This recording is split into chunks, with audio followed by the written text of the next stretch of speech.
मेरे से तो बहुत मस्ती करता है।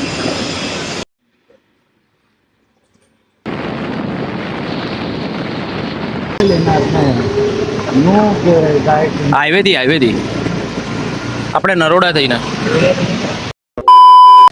હેલો મિત્રો, કેમ છો? Welcome to my YouTube channel. હું છું હિતેશ પટેલ અને આજે અમે જઈ રહ્યા છીએ ડભોડા મંદિરે. શું કે તમે કેપ્શનમાં જોઈ જ લીધું હશે. તો સવારથી અમે રાહ જોતા હતા, વરસાદ બંધ થાય કારણ કે વેધર જો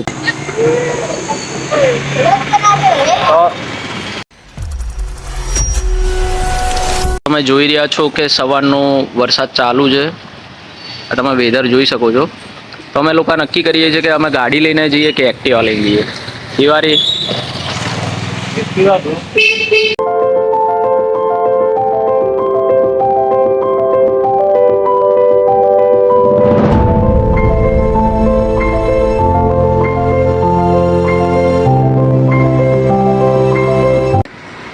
અમે મિત્રો પહોંચવા આવી ગયા છે ડભોડા. અહીંથી બસ 6-7 કિલોમીટર બાકી હશે. તમને પાછળ જો વિડીયોમાં દેખાઈ રહ્યું છે એ ગાંધીનગરનું ગિફ્ટ સિટી છે.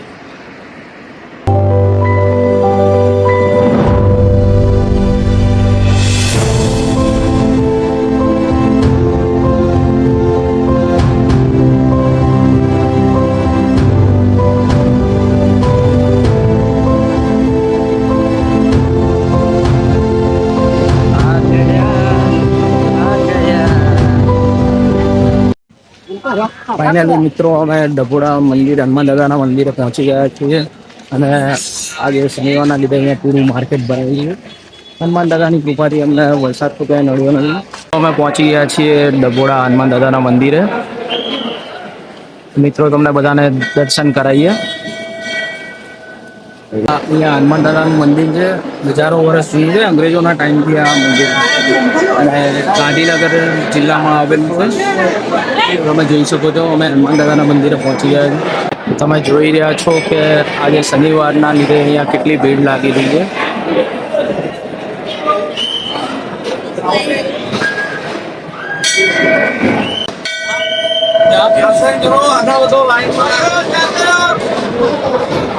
તો મિત્રો તમે જોઈ રહ્યા છો કે અમે પહોંચી ગયા છીએ ડભોડા હનુમાન દાદાના મંદિરે અને અમે લોકોએ દર્શન કરી લીધા છે. અને શનિવારના લીધે અહીંયા બહુ ભીડનો માહોલ છે.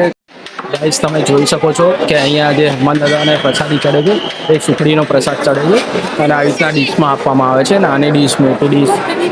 અને અહીંયા કોઈ પણ પ્રસાદનો બગાડ કરવામાં આવતો નથી. આ રીતના પ્રસાદી હનુમાન દાદાને ચડાવવામાં આવે છે. તમે જોવો છો કે અમે પહોંચી ગયા છીએ બાપુના પકોડામાં.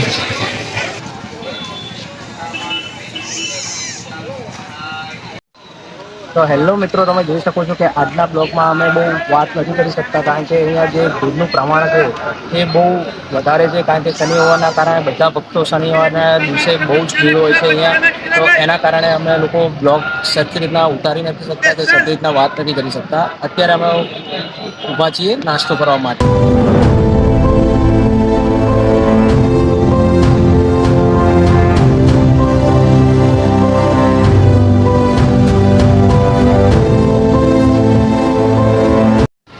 હેલો મિત્રો, અમે કરી લીધો છે નાસ્તો. હવે જઈએ છીએ અમે ડભોડાથી અમે અમદાવાદ જઈએ છીએ ઘર બાજુ. તો ઘરે પહોંચીને મળીએ. Bye bye.